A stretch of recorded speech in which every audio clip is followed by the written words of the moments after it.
हम श्लोक करेंगे 8वें अध्याय का 41वां स्कंद 1। अथ विश्व ईशः विश्व आत्मना विश्वे मते स्वकेशु में स्नेपाश्यम इमं छिंदिन द्रणम पांडोश विष्णशो। अनुवाद तात्पर्य। श्री भक्ति वेदांत स्वामी श्रील प्रभुपाद की जय हो। अतः हे ब्रह्मांड के स्वामी, हे ब्रह्मांड के आत्मा, हे विश्व रूप, कृपा करके मेरे स्वजनों पांडवों तथा वृष्णियों के प्रति मेरे स्नेह का बंधन को काट डालो। तो अभी जो हमने ऊपर के जो श्लोक पढ़े हैं उसमें महारानी कुंती ये कहते हैं कि आप चले जाओगे फिर हमारा क्या होगा, है ना, हम आपके बिना कैसे रहेंगे। तो ये जो है क्यों कह रही हैं, क्योंकि महारानी कुंती अपने, है ना, पांडवों तथा अपने संबंधियों के प्रति चिंता व्यक्त करती हैं, है ना। भगवान चले जाएंगे तो फिर उनकी रक्षा कौन करेगा। तो इस प्रकार जो है, लेकिन ये क्यों हो रहा है, क्योंकि कुंती महारानी का जो स्नेह है ना, वो अपने परिवारजनों पर क्या है, वो ज़्यादा है। इसी तरह हमारा भी स्नेह होता है कि हम चले जाएंगे तो हमारे परिवार का क्या होगा, ऐसा कहते हैं ना। चाहे हम चले जाएं तब भी वही होगा जो अभी हो रहा है। हमेशा ही भगवान रक्षा करते हैं, भगवान आगे व्यवस्था बनाते हैं। तो यहाँ पे स्नेह होता है, स्नेह के कारण व्यक्ति, है ना, भक्ति नहीं कर पाता। स्नेह के कारण व्यक्ति जो कर्म करना चाहिए वो नहीं कर पाता। आगे तात्पर्य समझते हैं। तात्पर्य श्रील प्रभुपाद के माध्यम से। श्रील प्रभुपाद की जय। श्री भगवान का शुद्ध भक्त श्री भगवान से अपने लिए कुछ भी मांगने में लजाता है ना। तो भगवान का कौन शुद्ध भक्त, तो भगवान का हम शुद्ध भक्त तो नहीं है, तो भगवान से कैसे मांगे फिर। तो भगवान से अगर हम मांगते भी हैं ना तो हमें बोलना चाहिए, हे भगवान मैं शुद्ध भक्त नहीं हूँ इसलिए मांग रहा हूँ। अब भक्त लोग प्रार्थना करते करते मांगते हैं। जैसे कोई बच्चा बीमार हो जाए तो भगवान से प्रार्थना करते हैं, है ना। बच्चा, है ना, नौकरी लग जाए तो भी भगवान से प्रार्थना करते हैं। कभी कभी तो ऐसी प्रार्थना करते हैं कि बच्चा फर्स्ट आ रहा था, अब थर्ड पोजीशन आ रही है, तो भी प्रार्थना करते हैं कि हमारा बच्चा फर्स्ट आ रहा था, अब थर्ड आ रहा है, उसके लिए फिर से फर्स्ट लाओ उसको। तो भगवान से प्रार्थना करनी है। मांगना भी तो किससे मांगना, भगवान से मांगना है। और ये कहना कि हे भगवान मैं शुद्ध भक्त नहीं हूँ इसलिए मांग रहा हूँ। तो यहाँ पर भी इस तरह। लेकिन गृहस्थों को कभी कभी बाध्य होकर भगवान से कुछ याचना करनी पड़ती है, क्योंकि वे पारिवारिक स्नेह की ग्रंथि में बंधे हुए हैं, क्योंकि परिवार की उसमें बंधे हुए हैं, है ना। भक्त कभी कभी मतलब भगवान की सेवा करता है तो भगवान से कहता है कि अगर हे प्रभु, है ना, मैं आपके नाम में और आप मेरे काम में। तो भगवान क्या करते हैं, सारी व्यवस्थाएं गृहस्थ की चलाते रहते हैं और भक्त भगवान की सेवा में लगा रहता है। इसका देखिए हमें अपने शिक्षा गुरु, है ना, से ही सीखना चाहिए। अभी देखो मधुर कृष्णा की भी तबीयत खराब रही, है ना, और छोटी बिटिया है उसका भी तबीयत खराब रहा, लेकिन कभी हमें ऐसा लगा कि उन्होंने सेवाओं से मुक्ति कर ली हो, सेवाओं से छुटकारा पा लिया हो। तो कभी उन्होंने सेवाओं से छुटकारा नहीं पाया। तो इस तरह, एक मिनट माता जी, प्रभु जी, मधुर कृष्णा की तबीयत खराब थी, फिर बिटिया की तबीयत खराब थी, लेकिन माता जी ने और प्रभु जी ने अपनी सेवाओं को तो छोड़ा नहीं ना। सारी क्लासेस करते रहे, ऑनलाइन क्लासेस, कोई भी क्लासेस हो, उन्होंने अपनी सेवाओं को नहीं छोड़ा है। तो कहते हैं ना कि भगवान मांगते भी तो भगवान से मांगते हैं और भगवान ही रक्षक हैं। ये प्रभु जी को पता है, प्रभु जी को पता है कि इसीलिए प्रभु जी ने तो अपनी सारी सेवाओं को कंटिन्यू रखा, है ना। तो ये जो है, और तो यही क्या है कि भक्त हमेशा यही याचना करता है कि मैं प्रभु आपके नाम में हूँ और आप हमारे काम में हो। भगवान सब बनाने वाले हैं। तो इस प्रकार का जो स्नेह, पारिवारिक स्नेह की ग्रंथि है वो बंधी रहती है। श्रीमती कुंती देवी को यह पता था, अतएव उन्होंने श्री भगवान से प्रार्थना की कि वे अपने स्वजनों, पांडवों और वृष्णियों के प्रेम पाश को काट दें। अब कुंती महारानी है ना, अब बिल्कुल ये भाव किसका है? हमारे प्रभु जी जो हैं उनका भाव कैसा रहता है, माता जी हैं उनका भाव कैसा रहता है, साक्षात कुंती महारानी जैसा भाव रहता है। तो वो क्या है कि वो जानते हैं, तभी तो वो कह रहे हैं कि वो तभी तो 100% क्या है, सेवा में लगे हैं। ये हमारा एक आश्रय ग्रुप ऐसा है जिसमें सारी सेवाएं समय पर शुरू होती हैं, और जो सेवा डन हो गई हो उसका कभी भी ना कैंसिल नहीं होती। मैं तो अपने आप को बहुत भाग्यशाली समझता हूँ, इसमें इतना सब कुछ रहता है। अगर डन है कि सुबह 4:30 बजे मंगला आरती होगी तो 4:30 बजे ही होगी। कोई भी कार्यक्रम इतना पंक्चुअल तरीके से होगा, क्योंकि है ना, भक्त लोग, हमें आश्रय ग्रुप दिया गया है। तो कभी कभी भक्त कहते हैं कि आज क्लास क्या करो, छोड़ दो। तो मैं वही भाव मेरे अंदर फिर आता है कि हमारे शिक्षा गुरु ने कभी क्लास को छोड़ा है? उन्होंने कभी कोई चीज़ को ना टाला है? तो हम चाहे कितनी भी परिस्थिति में हो, हमें जो सेवाएं मिलती हैं हमें अपने शिक्षा गुरु से ही सीखना चाहिए कि उन सेवाओं में कितना दृढ़ होना चाहिए। तो कुंती महारानी जैसा भाव है। कृष्ण से पांडव उनके अपने पुत्र थे और विष्णु उनके पितृकुल के सदस्य थे। भगवान कृष्ण इन दोनों परिवारों के से समान रूप से संबंधित थे। दोनों ही परिवारों को भगवान की सहायता की आवश्यकता थी, क्योंकि दोनों ही श्री भगवान के समर्पित भक्त थे। श्रीमती कुंती देवी की इच्छा थी कि भगवान कृष्ण उनके पुत्रों अथवा पांडवों के साथ रहें, लेकिन भगवान कृष्ण के ऐसा करने से कुंती को पितृकुल के लोग इस लाभ से वंचित रह जाते।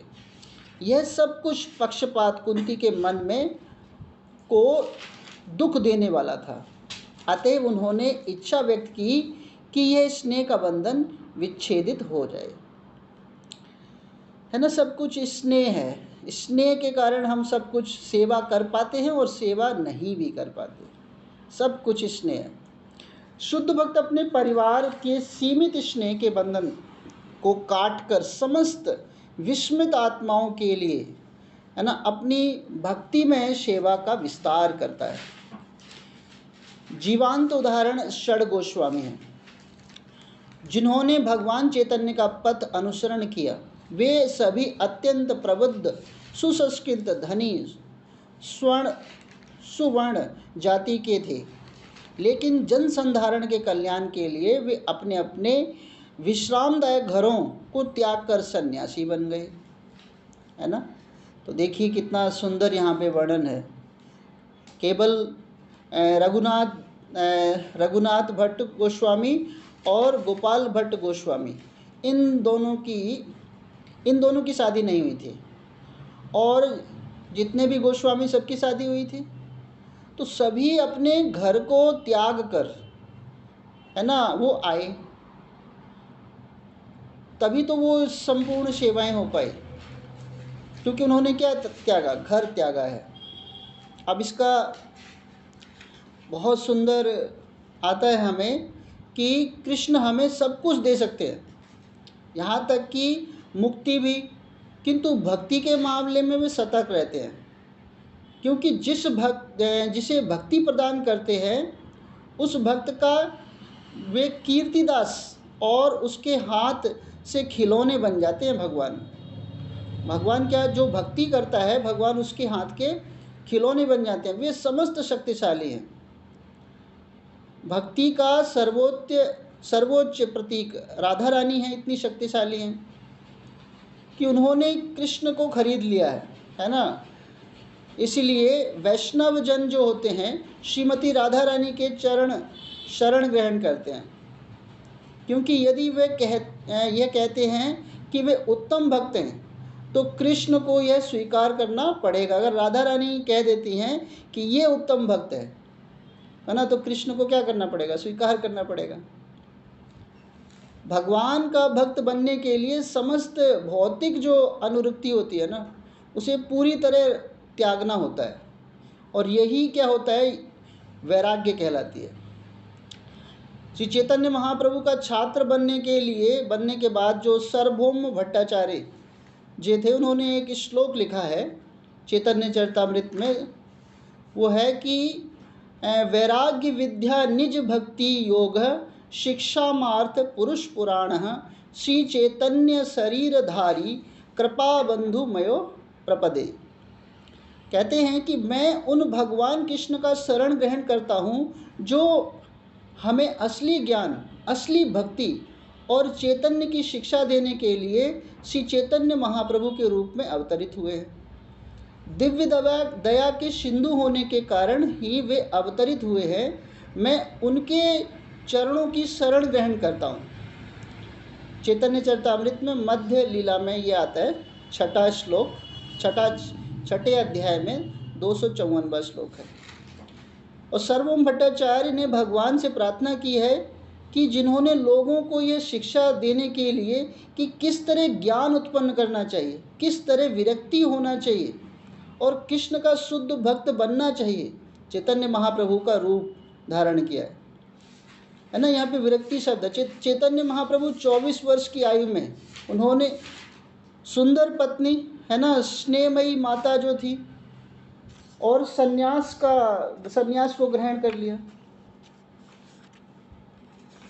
तो जब चैतन्य महाप्रभु गृहस्थ थे, ऐसा नहीं था, चैतन्य महाप्रभु गृहस्थ थे तो भी उनको बहुत ज़्यादा सम्मान मिलता था। नदिया में वहाँ पर बहुत ही सम्मानित थे। तो ये उन्होंने फिर भी क्या है, अब इतना कुछ सम्मान, इतनी मतलब पत्नी और माता का प्रेम, ये सब कुछ चैतन्य महाप्रभु ने सिखाया है ना कि विरक्ति कैसा होना चाहिए। यदि किसी के पास कुछ हो तो वह कह सकता है कि मुझे सब कुछ त्याग दिया, तो इसे वह वैराग्य का अर्थ कहता है ना। कि यहाँ पर भी चैतन्य महाप्रभु कहते हैं, चैतन्य महाप्रभु ने सब कुछ त्याग दिया हमें शिक्षा देने के लिए। उन्होंने सारे जगत को शिक्षा देने के लिए विरक्ति होकर कृष्ण भक्त बनो, है ना। तो रूप गोस्वामी भी क्या थे? रूप गोस्वामी का मंत्री पद पे थे उन्होंने, और महाप्रभु को प्रयाग मंत्री पद का त्याग दिया, और महाप्रभु को कहाँ मिलने गए? प्रयाग में मिलने गए। और प्रयाग में मिलने के बाद उन्होंने नमस्कार किया, नमो महावदान्याय कृष्ण प्रेम प्रदायते कृष्णाय कृष्ण चैतन्य नामने गौरिस्ते नमः। ये स्तुति जो है ना, भगवान रूप गोस्वामी ने करी। तो जो हमारे षड गोस्वामी हैं, उन्होंने क्या क्या किया देखिए, सब कुछ त्यागा, है ना। 2 गोस्वामी के अलावा सारे मैरिड थे, और महाप्रभु जो है सबको प्रेम देने आए हैं, है ना। जगाई मधाई जैसे का उद्धार कर दिया। नरोत्तम दास ठाकुर क्या कहते हैं? दीनहीन यतिशील हरि नाम उद्धारील तारे साक्षी जगाई मधाई, है ना। तो पापियों का भी उद्धार कौन करता है? महाप्रभु ने कर दिया। अब दूसरा देखिए, विरक्ति, अगर मान लो प्रभुपाद, है ना, अगर प्रभुपाद सब कुछ, ये भी भगवान की लीलाएं होती हैं, है ना। ये तो एक कहा जाए कि टी और मी, ये तो एक लीला है ना। तो भगवान को जो करवाना है भगवान करवाते हैं। प्रभुपाद अगर त्यागते नहीं सब कुछ, तो आज ये ऑनलाइन क्लास भी नहीं होती। प्रभुपाद अगर ये अपना समर्पण नहीं दिखाते तो विश्व में आज हरिनाम इतनी मात्रा में नहीं गूंजता। तो प्रभुपाद के माध्यम, प्रभुपाद के त्याग से इतने लोग शुद्ध हो रहे हैं, इतने लोग शुद्ध हो रहे हैं। ये क्या है? विरक्ति तो है। लेकिन हमारी स्थिति क्या होती है कि हाँ, अगर हमें कहीं मान लो मंदिर में सेवा मिल गई और हमारा बच्चा रो रहा है, तो हम क्या करेंगे, अरे यार बच्चा रो रहा है, छोड़ो आज सेवा कैंसिल। ये मेरे जैसे भक्त, मेरा जैसा होता है ना, वो ऐसा करता है कि सारी सेवाएं कैंसिल। तो इस तरह जो है, ये जो षड गोस्वामी है, चैतन्य महाप्रभु ने मतलब सिखाया हमें, है ना। नारद जी का भी हम उदाहरण लेते हैं। नारद जी भी देखिए, है ना, कितना सुंदर वो शिक्षा। अगर वो नारद जी इस तरह के संन्यास आश्रम को ग्रहण नहीं करते तो क्या ये इतनी सारी शिक्षाएं हमें प्राप्त हो पाती। लेकिन हम आज क्या है, स्वतंत्र नहीं हैं। कहते तो हैं कि हम स्वतंत्र भारत में जन्मे हैं, लेकिन रियल में हम स्वतंत्र हैं ही नहीं, हम तो गुलाम हैं। हम तो अपने इंद्रियों के दास बने हैं, इंद्रियों के गुलाम बन गए हैं, बिल्कुल सभी अपने। तो हम कहाँ से स्वतंत्र हैं, है ना। तो इस प्रकार जो है कि हमें क्या करना पड़ेगा।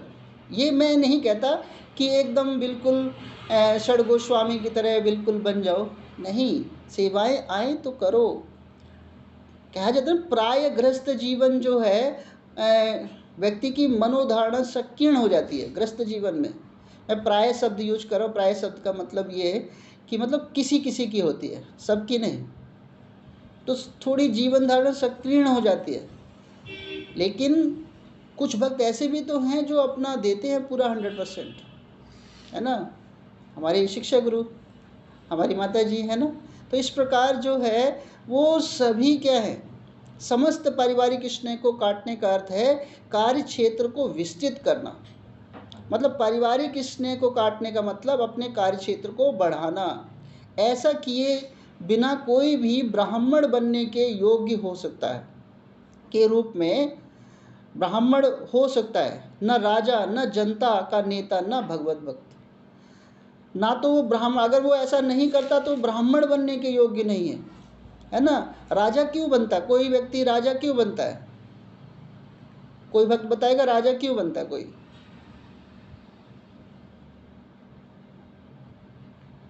माता जी को छोड़कर। हरे कृष्ण, अधिकार जमाने के लिए, शासन करने के लिए। जी माता जी, राजा इसलिए बनता है क्योंकि उसने पिछले जन्म में पुण्य कर्म करे हैं, इसलिए वो राजा बना है। तो पिछले जन्म में उसने कुछ ना कुछ मेहनत करी है ना, इसलिए वो राजा बना है। कुछ करने से वो कुछ प्राप्त होता है। अब कुछ करोगे तभी तो कुछ प्राप्त होगा।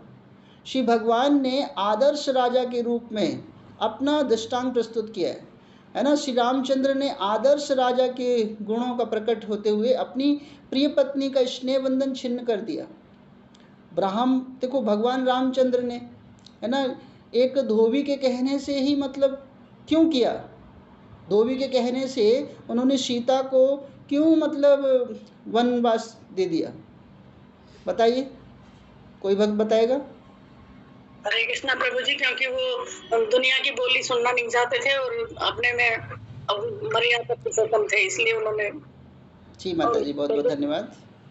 क्योंकि भगवान रामचंद्र जी चाहते थे कि वो धोबी को भी ना भगवत धाम की प्राप्ति हो, है ना। उसके कथन को सत्य करने के लिए भगवान दयालु हैं।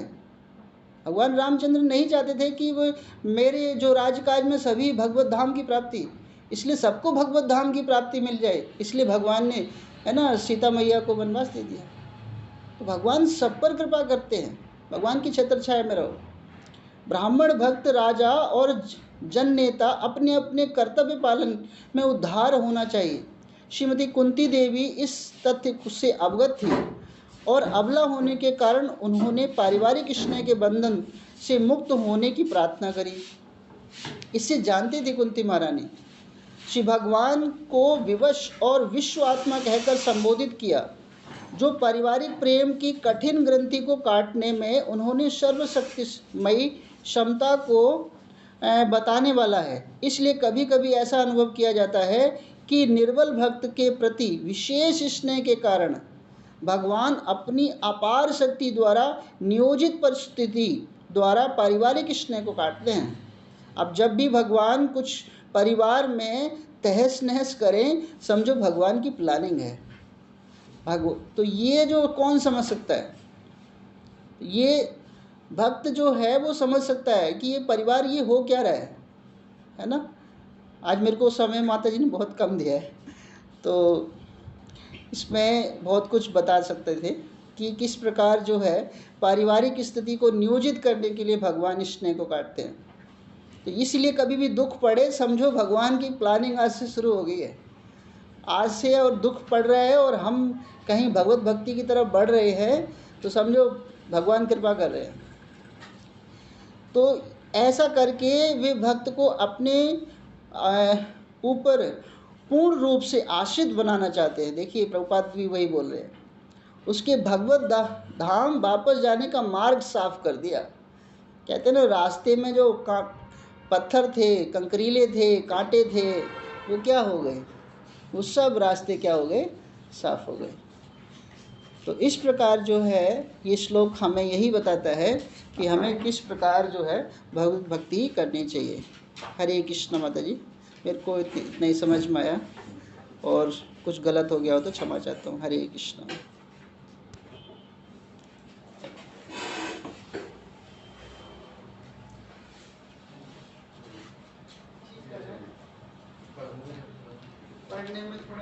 हरे कृष्णा। बहुत सुंदर जी आपने उसको एक्सप्लेन किया है, बहुत बहुत धन्यवाद आपका।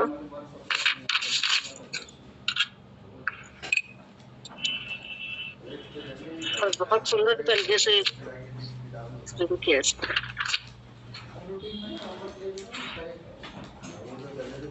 हरे कृष्णा माता जी। हाँ जी माता जी बोलिए। माता जी, प्रभु जी ने कितना सुंदर प्लेन किया है, वो तो करा ही करा है, लेकिन आवाज भी इतनी साफ थी, दूर बैठा आदमी भी आराम से सुन सके। बहुत बहुत धन्यवाद जी। जी जी जी माता जी।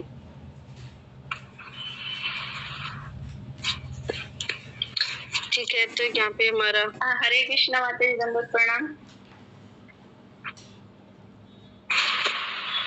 माता जी बोलिए।